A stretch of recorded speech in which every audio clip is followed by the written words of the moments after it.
गार्गी ने अभिनव के दिए हुए झुमके पहन तो लिए थे, लेकिन उसके दिल में कश्मकश थी कि उनके दिए हुए झुमके पहनूं या नहीं। अगर पहन लिए और उन्होंने पहने हुए देख लिया तो क्या सोचेंगे। रहने देती हूँ, कोई और झुमके पहन लेती हूँ। यही सोचकर उसने अपने कानों से वो झुमके उतार दिए, पर उसकी नज़रें अभिनव के दिए हुए झुमकों पर ही थी। और जो झुमके वो पहन रही थी वो झुमके हाथ से गिर जाते हैं और ड्रेसिंग टेबल के नीचे कहीं अंदर घुस जाते हैं। गार्गी हाथ डालकर निकालने की कोशिश करती है, पर वो नहीं मिलते। तभी उसका फ़ोन बजता है। फ़ोन नंदनी का था। हेलो, तैयार हो गई गार्गी या नहीं? अगर तैयार हो गई हो तो मोड़ पर आ जा। मेरे भैया अनवी के घर तक छोड़ देंगे। मैं कुछ ही देर में मोड़ पर आने वाली हूँ, तू घर से निकल।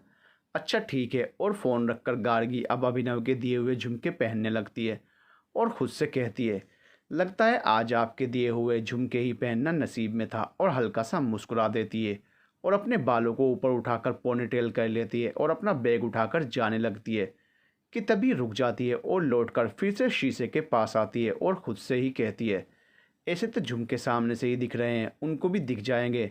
अगर उनकी नज़र मुझ पर पड़ गई तो। नहीं नहीं, एक काम करती हूँ, बाल खोल लेती हूँ और अपने बालों को खोलकर आधे बाल अपने दाएं कंधे पर रख लेती है और आधे पीछे कर देती है। मोड़ पर जाने के बाद नन्ही मिल जाती है। उसके भाई दोनों को अनवी के घर के दरवाजे पर छोड़कर चले जाते हैं।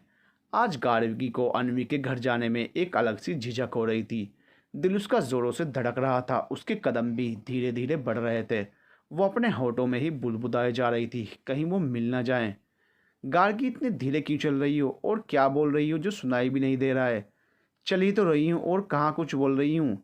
तेरे कान बज रहे हैं, चल बेल बजा, कहकर वो नंदी के पीछे खड़ी हो जाती है। कभी कभी ऐसा होता है कि हम जिनसे बच रहे होते हैं वो खुद ही हमारे सामने आ जाते हैं। गार्गी के साथ भी ऐसा ही हुआ। दरवाज़ा अभिनव ने ही खोला। शायद वो भी गार्गी का इंतज़ार कर रहा था, जो कई बार दरवाजे को देखकर आ चुका था। दरवाज़ा खुलने पर नन्ही अभिनव को नमस्ते भैया बोलती है। नमस्ते भैया। गार्गी के कानों में पड़ते ही उसकी धड़कनें और बढ़ जाती हैं। अभिनव नन्ही को देखता है और उसके पीछे से गार्गी का सूट नजर आता है। अभिनव के कान में अभी भी नन्ही का नमस्ते भैया कहा हुआ गूंजता है और वो सोचने लगता है, अगर गार्गी ने भी ऐसा ही कुछ कह दिया तो। वो नन्ही के नमस्ते का जवाब दिए बिना ही वहाँ से भाग जाता है। नन्ही उसे जाते हुए देखकर कहती है, बड़े अजीब है ना, ना नमस्ते का जवाब दिया और ना दरवाज़ा बंद किया, और ये भी नहीं बताया अनवी कहाँ है। नन्ही की बात सुनकर गार्गी उसके पीछे से निकलकर देखती है तो अभिनव को फुर्ती से भागते हुए देखकर तो उसके चेहरे पर मुस्कान आ जाती है। तू क्यों मुस्कुरा रही है? चल अंदर आ, दरवाज़ा भी हमें ही बंद करना है और देखना है ये अनवी कहाँ है। दरवाज़ा लगाकर दोनों आगे बढ़ती हैं तो ड्राइंग रूम से अनवी की आवाज़ें आ रही होती हैं।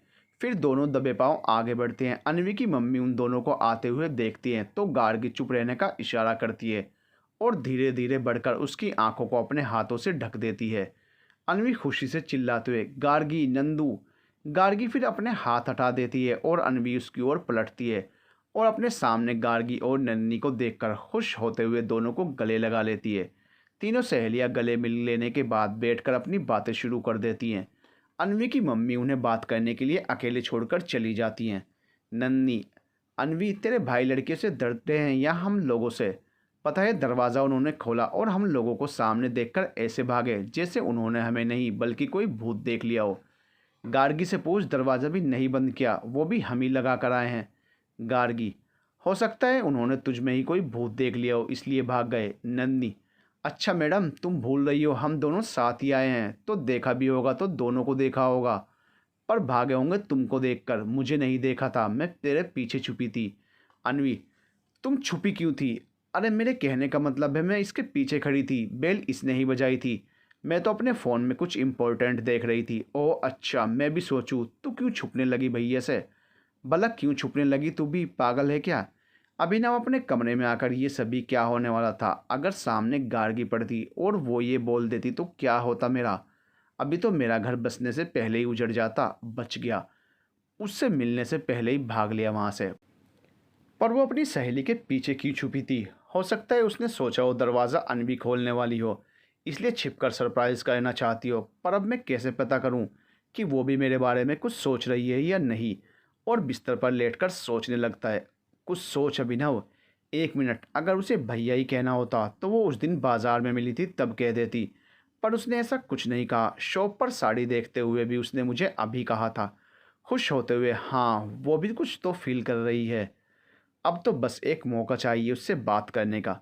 और वो मौका कैसे मिलेगा? सोचने वाली मुद्रा में खड़ा हो जाता है। कुछ सोच अभी। अनवी, अरे वाह कितने सुंदर झुमके हैं यार। तुझे ही मिल जाते हैं ऐसे इतने अच्छे झुमके, मुझे तो मिलते ही नहीं हैं। गार्गी, अच्छे लग रहे हैं। अनवी, हाँ यार। तभी अभिनव वहाँ आता है और वो भी गार्गी को झुमके पहने हुए देख लेता है और बहुत खुश हो जाता है। भैया आप यहाँ? गार्गी और नन्ही की नज़र अभिनव पर जाती है। गार्गी और अभिनव की नज़र मिलते ही गार्गी अपनी नज़र नीचे कर लेती है। भैया आपको कुछ काम था? हाँ वो मैं ये कहना आया था, तुम्हारे और तुम्हारी सहेलियों के लिए नूडल्स और पिज़्ज़ा ऑर्डर कर दिया है, थोड़ी देर में आ जाएगा, तुम लोग जाकर ले लेना। जाकर ले लेना कहते हुए वो एक नज़र गार्गी की ओर देखता है। गार्गी उसकी ओर ही देख रही होती है। और कुछ खाना हो तो बता देना, मैं ऑर्डर कर दूंगा। और वहाँ से चला जाता है। अनवी अब शुरू हो जाती है। देखा मेरे भैया कितने अच्छे हैं, मेरे कहने से पहले ही जान गए कि क्या कहने वाली हूँ। गार्गी और नन्ही दोनों हाथ जोड़कर धन्य हुए हम कहते हैं। और दोनों हंसने लगती हैं। अच्छा ये छोड़, ये बता कैसे बीते तेरे दिन ससुराल में? अच्छे बीते या बहुत अच्छे? बहुत अच्छे बीते कहकर अनवी अपने पास पड़ा हुआ कुशन नन्ही के ऊपर फेंकती है और तीनों हंसने लगती हैं। बात करते करते उनका ऑर्डर भी आ जाता है। तीनों मिलकर खाते पीते हुए खूब मस्ती कर रही होती हैं। तभी नन्ही का फ़ोन बजता है। फ़ोन पर बात कर लेने के बाद नन्ही कुछ ज़रूरी काम है कहकर जाने के लिए कहती है। तो गार्गी भी तैयार हो जाती है, पर अनवी उसे कहती है उसको ज़रूरी काम है इसलिए वो जा रही है, कम से कम तू तो रुक जा थोड़ी देर। और नन्ही भी उसको रुकने को कहती है। तो गार्गी रुक जाती है और नन्ही चली जाती है। फिर दोनों बातें करने लगती हैं। शाम होने लगती है। गार्गी जाने के लिए कहती है तो अनवी कहती है तू अकेले कैसे जाएगी, तू रुक, मैं तुझे भैया से छोड़ने को कह देती हूँ। और अभिनव को आवाज़ लगा देती है। अनवी रहने दो, क्यों परेशान कर रही हो, मैं चली जाऊँगी, रहने दो। अरे इसमें परेशानी कैसी है, तुम्हें ऑटो स्टैंड तक छोड़ देंगे, वैसे भी कितने दूर पैदल चलोगी? मेरे घर से जानती ही हो कितनी दूर तक पैदल जाना पड़ता है, फिर ऑटो मिलती है। अनवी तुम बुला रही थी? हाँ भाई, वो गार्गी को ऑटो स्टैंड तक छोड़ना था, आप छोड़ देंगे? हाँ मैं अभी कपड़े चेंज करके आता हूँ। अभिनव को तो मौका चाहिए था गार्गी से बात करने का, और उसे इतना अच्छा मौका मिल गया तो वो कहाँ छोड़ने वाला था। तेज़ रफ्तार से गया, कपड़े चेंज किए और गाड़ी निकाल कर खड़ा हो गया। गार्गी झिझकते घबराते अभिनव की बाइक पर बैठ गई। अनवी उसे हाथ हिलाकर बाय कहती है। गार्गी भी उसे बाय बोलती है। अभिनव अपनी बाइक स्टार्ट करके वहाँ से निकल जाता है। वो बाइक ना ही तेज़ चला रहा था और ना इतने धीरे कि लोगों को लगे कि इसे कोई जल्दी हो। अब परेशानी ये थी बात कैसे शुरू करे। गार्गी तो एकदम से चुप थी, उसकी सांसों की आवाज़ नहीं सुनाई दे रही थी, इतनी शांत बैठी थी। अभिनव ने ही बात करने की पहल की। आप पर ये झुमके अच्छे लग रहे हैं। गार्गी धीरे से थैंक यू कहती है। उसके बाद फिर चुप हो जाती है। अभिनव उससे ऐसे ही थोड़ा घर का हालचाल पूछता है। वो सबका हाँ या ना में जवाब देती है। फिर अभिनव उसे कहता है आप इतनी ही बोलती हो या मेरे साथ ही ऐसा कर रही हो? गार्गी ना में सिर हिलाकर कहती है ऐसा कुछ नहीं है, बस जिन्हें ज़्यादा जानते नहीं हैं तो उनसे क्या बात करें समझ नहीं आता है, इसलिए कम ही बात कर रही हूँ। अच्छा चलो कोई बात नहीं, आपकी मंजिल भी आ गई, कहकर अभिनव ने अपनी बाइक रोक दी। उसके बाइक रोकते ही गार्गी बाइक से उतर गई। अभिनव के सामने आकर चलती हूँ बोलकर वो जाने के लिए मुड़ ही रही होती है कि 1 मिनट रुकी है, कहकर अभिनव उसे रोकता है। अभिनव के आवाज़ देकर रोकने पर गार्गी रुककर उसकी ओर देखने लगती है। अभिनव, फ़ोन दीजिए अपना। गार्गी जी कहते हुए वो अभिनव की ओर फ़ोन को दोनों हाथों से पकड़े सवाली नज़रों से देख रही थी कि वो उसका फ़ोन क्यों मांग रहा है। अभिनव उसके हाथ से फ़ोन लेकर अपनी उंगलियां उसके फ़ोन में चलाते हुए कहता है अभी आपने कहा अनजान लोगों से क्या बात करें, आपको समझ नहीं आता है, इसलिए बात उतनी ही करती हैं जितना सामने वाले ने पूछ लिया। तो मैंने सोचा क्यों ना एक दूसरे के बारे में जान लिया जाए, ताकि आगे बात करना आसान हो जाए, इसलिए अपना नंबर आपके फ़ोन में सेव कर दिया है। जान पहचान आगे बढ़ानी है तो कॉल कर लीजिएगा और एक बार घर सकुशल पहुंच जाने को भी बता दीजिएगा। और फ़ोन फिर गार्गी को पकड़ा देता है। गार्गी, जितना जानते हैं उतना काफ़ी है और घर पहुंच जाने को हम अनवी को बता देंगे। अभिनव, वो तो आप अपनी सहेली को बताएंगी, मुझे कैसे पता चलेगा? और रही जान पहचान की, वो जान पहचान अलग है और ये जान पहचान हमारी होगी। हाँ अगर नहीं चाहती तो रहने दीजिएगा, हमारी ऑटो आ गई, हम चलते हैं कहकर गार्गी अभिनव की बातों का जवाब दिए बिना चली गई। अभिनव उसे जाते हुए देखकर अपनी बाइक भी स्टार्ट करके निकल जाता है। घर आकर परेशान सा पूरे घर में घूमता रहा कि गार्गी उसे कॉल या मैसेज करेगी भी या नहीं। ऐसे ही सोचते हुए काफ़ी देर हो गई, उसे लगने लगा गार्गी कॉल नहीं करेगी। अब तक तो उसे घर पहुंचे भी 3 घंटे से ज़्यादा हो गया है। गई मेरी लव स्टोरी पानी में, बिना शुरू हुए ही उसका दी एंड हो गया। और चेहरा लटकाकर बिस्तर पर बैठ गया और अपना काम करने के लिए लैपटॉप लेकर बैठ गया। काम करते हुए उसका फ़ोन बजा। अननोन नंबर देखकर उसका दिल खुश हुआ। कहीं ये गार्गी का तो नहीं, सोचकर मुस्कुराते हुए अपनी आवाज़ ठीक करके कहता है हेलो। फ़ोन के दूसरी ओर से एक लड़की की आवाज़ आती है। आवाज़ सुनकर तो अभिनव और खुश होने लगता है। अभी फिर बोलता है हेलो गार्गी, आप बोल रही हैं क्या? फ़ोन की दूसरी ओर से नहीं सर, मैं नेहा स्मार्ट बैंक से बोल रही हूँ। आपको लोन के लिए कोई रिक्वायरमेंट हो तो हमारे यहाँ से लोन लें। किसी भी मौके के लिए, चाहे शादी ब्याह, बच्चे का मुंडन, कोई भी प्रोग्राम कराना है, उसके लिए हमारा बैंक बहुत ही कम ब्याज पर लोन देता है। अरे मुझे कोई लोन नहीं चाहिए, कहकर अभिनव फ़ोन रख देता है। फ़ोन रखते ही फ़ोन फिर बजने लगता है। वो फ़ोन उठाकर कहता है मैम, कहा ना कोई लोन नहीं चाहिए, आप क्यों बार बार फ़ोन कर रही हैं? सर सुनिए तो सही, हमारे पास और अच्छे प्लान हैं। तब तक अभिनव फ़ोन काट देता है और खुद से कहता है यहाँ लड़की का पता नहीं, ये लोग शादी के लिए लोन देने के लिए परेशान कर रहे हैं। और फिर से काम में लग जाता है कि तभी फ़ोन फिर बज जाता है। फ़ोन उठाकर अभिनव कहता है मैम, आपकी एक बार में बात नहीं समझ आ रही है। नहीं करनी शादी, आजीवन कुंवारे रहने का व्रत लिया है, तो ये शादी के लिए लोन देने वाली आपकी पॉलिसी मेरे किसी काम की नहीं है, इसे कहीं और जाकर बेचें। कहते हुए फ़ोन काटने वाला होता है कि फ़ोन के दूसरी ओर से आवाज़ आती है अभिनव जी सुनिए। आवाज़ सुनकर अभिनव रुक जाता है। फ़ोन के नंबर को एक बार फिर से देखता है। ये नंबर दूसरा था और वो फ़ोन को कान से लगाकर कहता है हेलो, कौन बोल रहा है? दूसरी ओर से आवाज़ आती है मैं गार्गी बोल रही हूँ। आप अभी क्या कह रहे थे? मुझे कुछ समझ नहीं आया। अभिनव कुछ नहीं कह रहा। वो एक सेल्स गर्ल अपनी पॉलिसी बेचने के लिए बार बार फ़ोन करके परेशान कर रही थी। ओह अच्छा, चलो इसी बहाने मुझे ये तो पता चल गया आप आजीवन कुंवारे रहने का व्रत लिए बैठे हैं, कहकर गार्गी हंसने लगती है। आप मुझसे मजाक कर रही हैं? नहीं नहीं, अभी तो आपने जो कहा मैं बस वही कह रही हूँ। चलो ये छोड़ो। क्या छोड़ दें? हमने तो कुछ पकड़ा ही नहीं है, अभिनव मन में कहता है। लड़की बड़ी तेज़ है, सामने मुंह नहीं खोल रही थी, अब बातों में उलझा रही है। कहाँ खो गए? कहीं नहीं, मुझे तो लगा आप फ़ोन ही नहीं करेंगी। आपने ही तो कहा था घर पहुंचकर फ़ोन करने के लिए। थोड़ी देर पहले घर पहुंचे हैं तो अब किए हैं फ़ोन। मतलब मैं समझा नहीं, अभिनव उसे कहता है। हम समझाते हैं, वो क्या है ना, घर पहुंचे ही थे कि एक रिश्तेदार हॉस्पिटल में भर्ती थे, मम्मी को उनको देखने जाना था। हमें दरवाजे पर से अपने साथ हॉस्पिटल लेकर चली गई। अब घर आए हैं। ओह अच्छा, अब कैसे आपके रिश्तेदार? अब आपको हमारे रिश्तेदार से भी जान पहचान बढ़ानी है क्या? क्या मतलब? मतलब ये कि आप उनका इतना खैर खबर पूछ रहे हैं, तो हमें लगा उनसे भी जान पहचान बढ़ानी है आपको। ऐसी कोई बात नहीं है, मैंने तो ऐसे ही कृष्टि को फॉलो करते हुए पूछ लिया। रहने दे इस शिष्टाचार को। मेरे ऐसे रिश्तेदार हैं कि जहाँ फ्री का शाही खाना मिलता है उस पर टूट पड़ते हैं और उसके बाद हॉस्पिटल के चक्कर लगाने पड़ते हैं। अगर मम्मी पहले बता देती तो मैं उनके साथ बिल्कुल नहीं जाती। खाम का मुझे थका दिया, अभिनव मुस्कुराते हुए मन में कहता है। ये क्या है, किसी से भी अपने रिश्तेदारों की बुराई कर रही है। आप सुन रहे हैं? हाँ हाँ मैं सुन रहा हूँ। अब आप कैसी हैं? ठीक है, अब हम रखते हैं, कुछ काम करना है। ठीक है, वैसे थैंक्स, अभिनव कहता है। गार्गी उससे पूछती है किस लिए? मैं ये कल बताऊंगा। आज नहीं बता सकते हैं क्या? नहीं, कल थोड़ी और जान पहचान आगे बढ़ाने के लिए तो बात अधूरी रखनी होगी ताकि कल वहीं से शुरू कर सकें। ठीक है, कहकर दोनों फ़ोन काट देते हैं। अभिनव जल्दी से गार्गी का नंबर सेव करने लगता है। गार्गी के नाम से करूं? नहीं, मेरे फ़ोन से तो घर में कोई भी बात कर लेता है। फिर किस नाम से करूं? हाँ ये नाम सही रहेगा, स्मार्ट बैंक, कहकर हंसने लगता है। गार्गी और अभिनव में एक दूसरे के फ़ोन नंबर का आदान प्रदान हो गया, पर बातों का सिलसिला कैसे शुरू किया जाए, इस मामले में दोनों ही संकुचा रहे थे। पर इस तरह से संकुचाते रहेंगे तो बात आगे कैसे बढ़ेगी? अभिनव अपने मन में सोच रहा था कि उसने अनवी के मुंह से गार्गी के बारे में हमेशा सुना था, तो कभी नहीं सोचा था कि उससे और जानने की, समझने के लिए कभी इतना उत्सुक होऊंगा। वो गार्गी को सोचते हुए मुस्कुरा रहा होता है। उसी टाइम उसकी बहन अनवी उसके कमरे में आती है और उसे यूं अपने दोनों हाथ सिर के पीछे किए अपने पैरों को क्रॉस करके लेट कर मुस्कुराते हुए पंखे की ओर देखता हुआ देखती है। अनवी उसके पास आकर पहले उसे देखती है, फिर पंखे की ओर देखती है। उसके बाद कहती है ऊपर पंखे में ना तो टीवी लगा है और ना ही कोई हंसी वाला पोस्टर लगा है।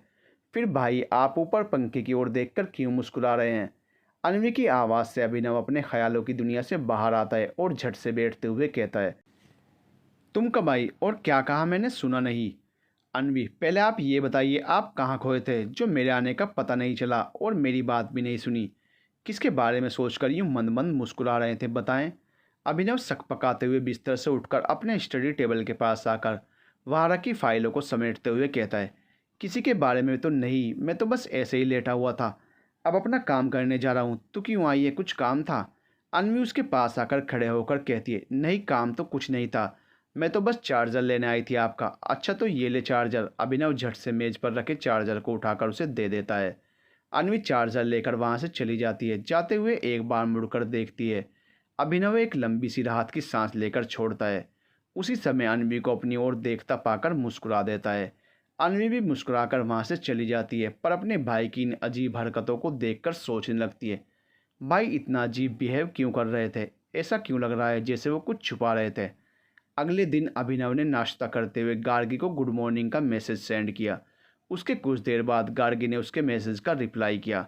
अभिनव का नाश्ते से ज़्यादा ध्यान अपने फ़ोन की ओर था। अन्वी भी उसे ही देखे जा रही थी। मैसेज की बीप की आवाज़ के साथ ही अभिनव के चेहरे की स्माइल कभी कम या ज़्यादा हो रही थी। अन्वी अभिनव की हरकतों को नोटिस कर रही थी। अन्वी अभिनव को टोकते हुए कहती है, भाई नाश्ता कर लें पहले, फ़ोन पर मैसेज बाद में कर लीजिएगा। अभिनव अपनी बहन की स्पाई नज़रों से खुद को बचाने के लिए कहता है, कुछ इम्पोर्टेंट था बस इसलिए, अब काम हो गया, अब नाश्ता कर लेता हूँ। ऑफिस भी तो जाना है। नाश्ता ख़त्म कर लेने के बाद अभिनव अपने ऑफिस निकल जाता है। गार्गी भी अपने ऑफिस चली जाती है। वहाँ काम करते हुए वो अभिनव के मैसेज पढ़कर मुस्कुरा रही होती है। उसकी कलीग उसे बहुत देर से नोटिस कर रही होती है। गार्गी अपना फ़ोन लेकर अभिनव को मैसेज कर देने के बाद टेबल पर रख देती है और फिर से कीबोर्ड पर अपनी उंगलियां चलाने लगती है। फिर जब बीप की आवाज़ आती है तो गार्गी फिर से अपना फ़ोन अपने हाथ में लेकर मुस्कुराते हुए रिप्लाई करने लगती है। अमूमन गार्गी काम के समय किसी से कॉल या मैसेज पर बहुत कम बात किया करती थी, इसलिए उसकी कलीग को आज गार्गी कुछ बदली हुई लग रही थी और मैसेज करते हुए कई बार मुस्कुरा भी रही थी। जब फिर से गार्गी मैसेज करके अपना फ़ोन टेबल पर रखती है तो इस बार उसकी कलीग उसे कहती है, क्या बात है गार्गी, बड़ी मुस्कुरा रही हो? किसके साथ जो उसका इतना आदान प्रदान हो रहा है कि मुस्कुराहट कम होने के बजाय हर मैसेज की बीप के साथ बढ़ रही है? गार्गी अपने दाएं हाथ से अपने बालों में अपनी उंगलियां उलझाते हुए कहती है, ऐसी कोई बात नहीं है, बस एक दोस्त के साथ बड़े दिनों बाद बात हो रही है। और फिर से अपना काम करने लगती है। ओह दोस्त, दोस्त पर ज़्यादा जोर देते हुए कहती है, अच्छा लगता है, कुछ ज़्यादा ही दिन हो गए बात हो रही है। गार्गी उसकी ओर देखकर हल्का सा मुस्कुराकर हाँ में अपना सिर हिला देती है। उसके बाद दोनों अपने काम में लग जाती हैं। लंच टाइम में दोनों साथ में ही लंच करती हैं। गार्गी के फ़ोन पर फिर से मैसेज का नोटिफिकेशन आता है। गार्गी फ़ोन देखती है, मैसेज अभिनव के आ रहे होते हैं। गार्गी उसका रिप्लाई करने लगती है। कलीग उसे देखकर हल्का सा मुस्कुरा देती है। गार्गी जब मैसेज कर लेती है तो उसकी ओर देखती है। कलीग को अपनी ओर मुस्कुराता देखकर गार्गी कहती है, क्या हुआ स्वेच्छा, तुम क्या सोचकर इतना मुस्कुरा रही हो? स्वेच्छा, कुछ नहीं, मैं तो तुम्हें देखकर मुस्कुरा रही हूँ। मुझे देखकर क्यों मुस्कुरा रही हो? मेरे चेहरे पर कुछ लगा है क्या? कहते हुए गार्गी अपने फ़ोन की स्क्रीन में देखती है कि कहीं खाते हुए कुछ लग तो नहीं गया उसके चेहरे पर उसके चेहरे पर कुछ नहीं लगा था। उसे देखकर स्वेच्छा को हंसी आ जाती है। स्वेच्छा को हंसता देखकर गार्गी कहती है, क्या हुआ, इतनी हंसी क्यों छूट रही है तुम्हारी? हंसी मुझे छूट रही है या तुम्हें छूट रही है मैडम? सुबह से देख रहे हैं हंसी तो फंसी का गेम चालू है आपका। हम तो बस आपको इस हंसी तो फंसी गेम में बुरी तरह फंसते हुए देखकर हंस रहे हैं। आप मैडम जल बिन मछली हुई हैं, कहकर स्वेच्छा हंसने लगती है। ऐसा कुछ नहीं है, मैं तो रोज़ ही हंसती मुस्कुराती रहती हूँ, तुम कुछ ज़्यादा सोच रही हो। चलो लंच ख़त्म हो गया, कुछ काम कर लो, मेरे बारे में सोचने की सैलरी नहीं मिलती यहाँ, काम करने की सैलरी देते हैं ये लोग। कहकर गार्गी खड़ी हो जाती है और अपने डेस्क के पास आ जाती है। स्वेच्छा भी मुस्कुराते हुए अपने डेस्क के पास आ जाती है। गार्गी काम करते हुए अचानक से हंसने लगती है तो स्वेच्छा उसकी ओर प्रश्नवाचक मुद्रा में देखने लगती है कि उसे अचानक क्या हो गया। गार्गी हंसते हुए कहती है, कहाँ से लाती हुए ऐसे वर्ड्स, हंसी तो फंसी। और फिर हंसने लगती है।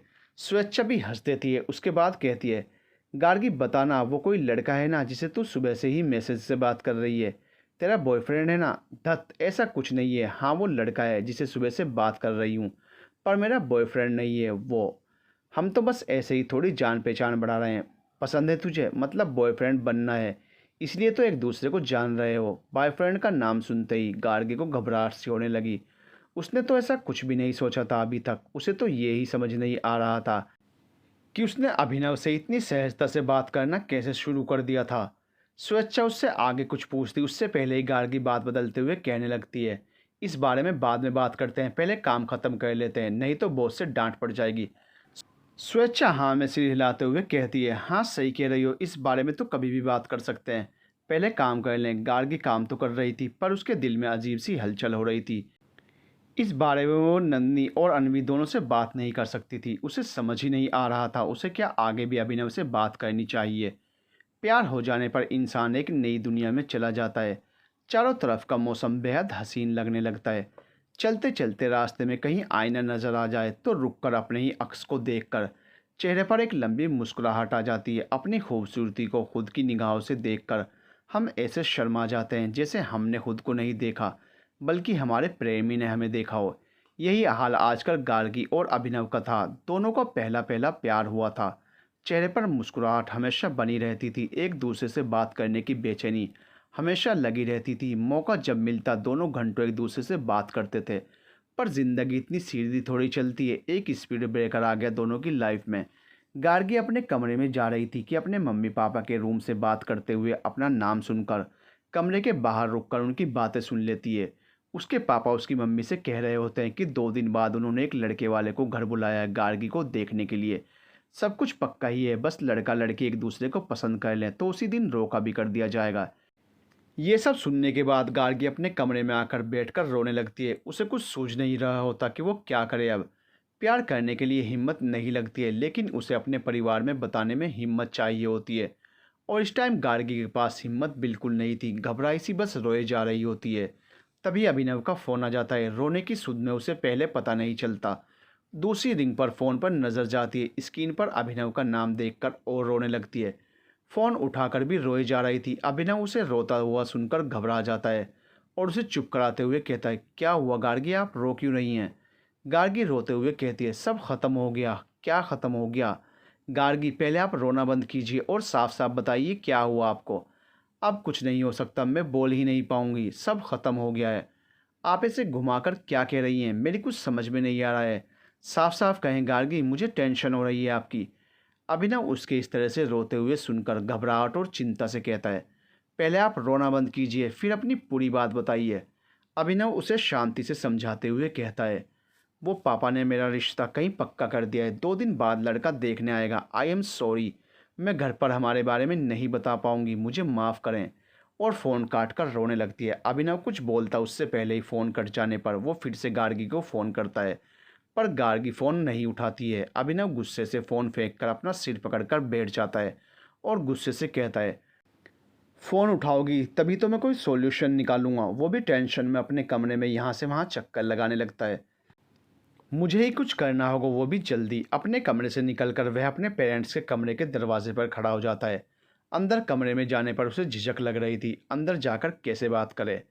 पर किसी तरह हिम्मत करके कमरे में आता है। उसके पापा उसे रात में ऐसे कमरे में आया हुआ देखकर पूछते हैं, कुछ काम है क्या अभी, इतनी रात में आए हो? पापा, वो मुझे आप लोगों से कुछ ज़रूरी बात करनी है। कहो बेटा, अभिनव की मम्मी कहती हैं। अभिनव अपनी बात शुरू करने से पहले बारी बारी से अपने मम्मी पापा की ओर देखता है। उसके बाद कहता है, वो मैं आप लोगों से ये कहना चाह रहा हूँ कि अपनी मम्मी पापा को अपनी ओर गौर से देखते हुए अभिनव आगे कुछ नहीं बोल पाता। आप लोग सो जाए, मैं सुबह बात कर लूँगा। ठीक है, कहते हुए उसके पापा लेटने लगते हैं और अभिनव मुड़कर जाने लगता है। फिर दरवाजे पर ही रुक जाता है। उसके पापा उसे ऐसे दरवाजे पर खड़ा देखकर कहते हैं, क्या हुआ, बात ज़रूरी लग रही हो तो कह दो, नहीं तो जाकर सो जाओ। वो पापा मम्मी, मैं कहना मतलब बताना चाह रहा हूँ कि मैं एक लड़की से प्यार करता हूँ। अभिनव अपना सर झुकाए कहता है। अभिनव के पापा गुस्से से कहते हैं, अच्छा तो ये बात करनी थी तुमको आधी रात को, ये बताने आए हो? अरे आप शांत हो जाइए, पहले अभिनव को अपनी बात पूरी तो कह लेने दीजिए। अभिनव की मम्मी उसके पापा को शांत कराते हुए कहती हैं। फिर अभिनव से कहती हैं, कौन है लड़की, तुम्हारे साथ काम करती है? क्या हम लोग जानते हैं उस लड़की को? नहीं। हाँ, पर आप उस लड़की को जानती हैं, कौन है? लड़की का क्या नाम है? अभिनव की मम्मी पूछती हैं। अभिनव, गार्गी। तभी कमरे का दरवाज़ा खुलता है। अंदर आते हुए अन्वी कहती है, मेरी सहेली गार्गी। अभिनव उसे देखता है, उसके बाद अपना सिर हाँ में हिला देता है। अन्वी ने पहले ही अभिनव को कमरे के बाहर कुछ देर चक्कर लगाने के बाद अंदर जाते हुए देख लिया था, इसलिए वो दरवाजे के पास आकर खड़ी होकर बातें सुनने लगती है कि अभिनव इतना परेशान सा क्यों लग रहा है। अभिनव की बात सुनते ही अन्वी आश्चर्य में पड़ जाती है और गार्गी का नाम सुनते ही झट से कमरे में आकर पूछती है कि क्या गार्गी उसकी सहेली ही ना। अभिनव के हाँ कहने पर वो शौक सी किनारे खड़ी हो जाती है। पापा उसके कहते हैं इस बारे में सुबह बात की जाएगी, अभी दोनों अपने कमरे में जाओ। अन्वी तो दरवाजे पर ही थी तो वो मुड़ जाती है जाने के लिए, पर अभिनव कहता है सुबह हम लोगों को उनके घर जाना होगा। उसके पापा गुस्से में बोलते हैं, जब सब तुमने तय कर ही लिया है तो यहाँ क्या बात करने आए हो, सीधे शादी करके ले आते, हम लोग घर में रख ही लेते। अभिनव, सॉरी पापा, अभी तुम जाओ और सो जाओ, हम लोग सुबह बात करेंगे। अभिनव की मम्मी उसे कमरे में भेज देती हैं। अभिनव भी अपने कमरे में आ जाता है। उसे भी इस तरह ये सारी बातें करना ठीक नहीं लगता। अपने और गार्गी के बारे में बताना ज़रूरी था तो वो उसने बता दिया है। अब जो भी बात हो सुबह ही होनी ठीक रहेगी। गार्गी को पहले से ही मिलने की वजह का हो या इकलौते बेटे के प्यार की बात, अभिनव की मम्मी ने उसके पापा से रात में ही बात करके उन्हें अभिनव और गार्गी की शादी के लिए मना लिया। सुबह उठकर अभिनव गार्गी को फ़ोन करता है। इस बार वो फ़ोन उठाकर धीरे से कहती है, हेलो अभी, थैंक्स गॉड तुमने फ़ोन तो उठाया। गार्गी रोते हुए कहती है, और कुछ नहीं कर सकती मैं, अब सभी ख़त्म हो गया है। मैं नहीं बोल पाऊँगी घर पर मैंने अपने घर पर बात कर ली है। बस तुम अपने घर पर बता दो मेरी फैमिली आ रही है बात करने। इतना तो तुमको करना ही पड़ेगा हमारे प्यार के लिए। अभिनव गार्गी में हिम्मत भरते हुए कहता है। अगर नहीं माने तो गार्गी सिसकते हुए कहती है, तुम बस हम लोगों के आने की बात कहो, बाकी सब मैं ठीक कर दूंगा। सुबह नाश्ता करते हुए उसके पापा कहते हैं, कितने बजे चलना है? ये सुनते ही अभिनव खुश हो जाता है और सब मिलकर गार्गी के घर चले जाते हैं। दोनों परिवारों के बीच सब बातें फाइनल हो जाती हैं। अभिनव गार्गी की ओर देखता है तो गार्गी शर्माकर अपना सिर नीचे झुकाकर मुस्कुराने लगती है। अब हम लोगों को घर चलना चाहिए, अनवी कहती है। हाँ, अब हमें चलना चाहिए, अनवी के पापा कहते हैं। तैयारी अभी तो करनी है। दोनों परिवार एक दूसरे को हाथ जोड़ते हैं। आप लोग घर चलिए, मैं थोड़ी देर में घर आती हूँ, मुझे गार्गी से थोड़ा काम है। ये कहते हुए अनवी गुस्से से गार्गी को घूरती है। गार्गी उसे अपनी नज़रें बचा रही होती है। अभिनव अनवी का चेहरा देखता है, फिर गार्गी के थोड़ा पास जाकर गार्गी को धीरे से ऑल द बेस्ट कहता है। गार्गी भी धीरे से कहती है, थैंक यू, इसकी ज़रूरत पड़ेगी मुझे। गार्गी के परिवार वाले अभिनव के घर वालों को विदा करके कमरे में आ जाते हैं। गार्गी अपने पापा के कमरे में जाते ही तुरंत अनवी को आवाज़ देते हुए उसके पीछे चली जाती है, जो इस समय गार्गी के कमरे की ओर जा रही थी। अनवी कमरे में आकर अपने फ़ोन में कुछ करने लगती है। गार्गी उसके पास आकर, यार सॉरी ना, जानती हूँ तुझे मुझ पर बहुत गुस्सा आ रहा है, सही भी है, गलती मेरी है, पर तू समझने की कोशिश करना, मैं तुझे कैसे बताती ये सब। जिस मुंह से अभी सॉरी बोल रही है उसी मुंह से पहले ही मुझे सब कुछ बता देना चाहिए था। गार्गी, तूने मुझे बहुत बड़ा धोखा दिया है, मैं तुझे नहीं माफ़ करने वाली हूँ। अनवी गुस्से से कह रही होती है। गार्गी बेचारा सा मुंह बनाकर अपनी मजबूरी समझने के लिए कुछ बोलने वाली होती है। अनवी कहती है, तूने मुझे ही नहीं नंदनी को भी धोखे में रखा है। मैंने उसे मैसेज कर दिया है, वो भी थोड़ी देर में आने वाली है। उसके बाद तुम्हें क्या सज़ा देनी है ये तय होगा। गार्गी बिस्तर का एक कोना पकड़कर बैठ जाती है। ठीक उसके सामने ही थोड़ी दूरी पर कुर्सी डालकर अनवी बैठकर उसे ही देखे जा रही थी। गार्गी उसकी ओर देखकर अपने कान पकड़ती है तो अनवी अपना चेहरा दूसरी ओर घुमा लेती है। अनवी दूसरी ओर चेहरा घुमाकर मुस्कुराते हुए मन में कहती है, इतनी बड़ी बात छुपाई है तुमने, थोड़ा तो परेशान मैं भी करूंगी, उसके बाद ही माफ़ करूंगी। गार्गी उदास बैठे हुए सोचती है, अनवी उससे बहुत गुस्सा है, लगता है जल्दी नहीं मानेगी। तभी उसके फ़ोन पर अभिनव का मैसेज आता है। अनवी मानी? गार्गी उसे रिप्लाई करती है, नहीं, बहुत गुस्सा है। अभिनव, अभी क्या कर रही हो? गार्गी, इंतज़ार। वो क्या है, नंदिनी भी आने वाली है, उसके बाद दोनों मिलकर मुझे सज़ा देंगी। आखिर मैंने अपनी लाइफ की इतनी बड़ी बात अपनी बेस्ट फ्रेंड से छुपाई है। अभिनव, सॉरी, मैं आपको अकेला छोड़कर आ गया, मुझे भी रहना चाहिए था आपके साथ। हम दोनों मिलकर अनवी को अपनी सिचुएशन समझाते तो वो जल्दी समझ जाती। गार्गी, टेंशन ना लें, मैंने मना लूँगी उसे, ज़्यादा देर नाराज़ नहीं रहेगी। अच्छा मैं अभी फ़ोन रख रही हूँ, अनवी मुझे ही घूर रही है, बाय। गार्गी, अनवी सुनना, कहते हुए गार्गी अनवी के पास आ जाती है। अनवी चेयर से उठकर दूसरी ओर जाने लगती है। गार्गी पीछे से उसके गले में अपनी बाहों को डालकर कहती है, अरे सुनना, गुस्से में तू बिल्कुल अच्छी नहीं लगती है, अब मान जाना। फिर उसे सामने से पकड़ते हुए कहती है, मेरी सिचुएशन तो समझने की कोशिश कर तू। सोच तो सही, ये बताना मेरे लिए आसान थोड़े था कि मैं और तेरे भैया। गार्गी इतना कहकर चुप हो जाती है। फिर अन्वी उसे शर्माते हुए देखकर हल्का सा मुस्कुरा देती है। फिर तुरंत अपनी मुस्कुराहट छुपाते हुए कहती है, आगे भी तो कहो, सारे कांड कर लिए, अब कहने में शर्म आ रही है तुमको। गार्गी, ऐसे मत कहना यार, सब अचानक से हो गया है। प्यार मोहब्बत पर जोर किसका चलता है, बस हो जाती है। कहते हुए शर्माकर अनवी के गले लग जाती है। अनवी उसकी पीठ पर एक मुक्का लगाते हुए कहती है, हटो मेरे गले से, नहीं मानने वाली हूँ तेरी किसी भी बात को। गार्गी अब थोड़ा झुंझलाहट से कहती है, देख बहुत हो गया अनवी, अब सीधे से मान जा, देख बहुत हो गया ये गुस्सा। अनवी, एक तो चोरी, ऊपर से सीना जोरी, बहुत सही गार्गी बेटा। कहते हुए बिस्तर पर पड़ा तकिया उठाकर गार्गी को मारने लगती है। गार्गी बचते हुए कहती है, मैंने कोई चोरी नहीं की, चोर तेरे भैया हैं, उन्होंने मेरा दिल चुरा लिया, मैंने कुछ नहीं किया। वो तो मैं अच्छे से जान रही हूँ चोर कौन है। अभी भी अनवी उसे तकिए से मार रही थी और गार्गी बचते हुए यहाँ से वहाँ भाग जाती है। तभी कमरे में नन्नी आते हुए कहती है, क्या हुआ अनवी, मुझे इतनी जल्दी में क्यों बुलाया और तू गार्गी को तकिए से क्यों मार रही है। नंदू, तू सही टाइम पर आ गई, प्लीज़ बचा ले मुझे तू। गार्गी उसके पीछे छिपते हुए कहती है, नंदू तू उसे नहीं बचाने वाली, ये ले तकिया और तू भी शुरू हो जा। अनवी बिस्तर से एक तकिया उठाकर नंदू को देते हुए कहती है। नन्नी तकिया लेते हुए, पर पहले बात तो बताओ, आखिर क्या क्या गार्गी ने। तू ये छोड़, पहले इसे मेरे साथ मिलकर पीट, खूब पीट, फिर तुझे सब बताती हूँ। ओके, मुझे तो वैसे ही किसी को पीटने में बड़ा मज़ा आता है। तू कह रही है तो पीट लेती हूँ, ज़रूर इसने पीटने वाला कोई काम किया होगा, तभी तो तू उसे पीट रही है।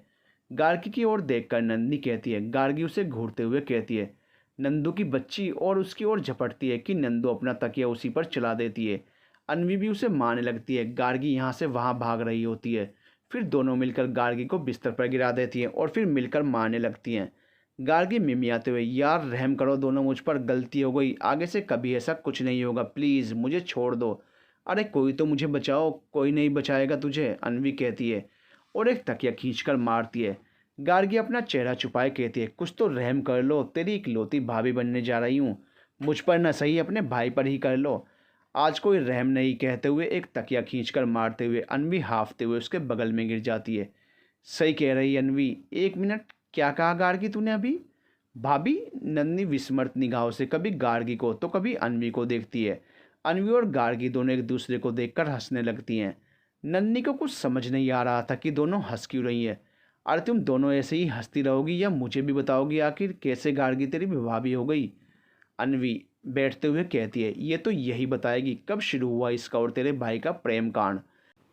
मुझे तो कल पता चला जब इनके प्रेम कांड को शादी कांड पर ख़त्म करने के लिए भाई मम्मी पापा से बात करने उनके कमरे में गए थे। बताओ मैडम, कहते हुए गार्गी को बताने का इशारा करती है। जल्दी बोलना गार्गी, जो अनवी ने कहा सब सच है क्या। गार्गी शर्माते हुए हाँ कहती है। नन्ही फिर से तकिया मारते हुए कहती है, बड़ी छुपी रुस्तम निकली है। अनवी भी मारते हुए कहते हैं, सही कहा, हम लोग इसे अपनी सारी बातें बताते रहे पर इसने कभी कुछ नहीं कहा। अरे तेरा तो समझ आता है कि अभिनव भाई है तेरे, इसलिए तुझे कुछ नहीं बताया, पर मुझसे क्यों छुपाया, मुझे तो बता ही सकती थी। समझ नहीं आ रहा था कैसे बताऊं, इसलिए तुम लोगों को नहीं बताया था। फिर उन दोनों के बीच से उठकर शीशे के पास आकर अपने बिखरे बाल ठीक करते हुए कहती है, अगर पहले बताया होता तो तुम लोगों को मुझे इतना मारने का मौका कैसे मिलता। मार मार कर तुम लोगों ने मेरी हड्डी पसली एक कर दी। अब इतना दर्द हो रहा है, कौन दबाएगा बोल। एक हाथ से अपने कंधे दबाते हुए गार्गी कहती है, दबाएंगे ना अभिनव जीजू। कहकर नन्ही हंसने लगती है। गार्गी चेयर पर कुशन उठाकर उसकी ओर फेंकती है। बेशर्म कहीं की। कुछ महीनों के बाद अभिनव और गार्गी की शादी की डेट निकलती है।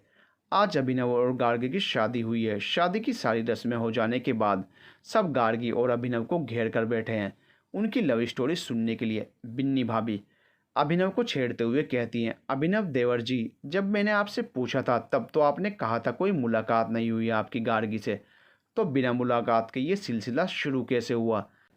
ज़रा हमें भी तो बताएं, शुरुआत कहाँ से हुई और किसने की। शुरुआत तो आप लोगों के सामने से ही हो गई थी, देखा तो आप सब लोगों ने था ही, कैसे गिरे थे इश्क में।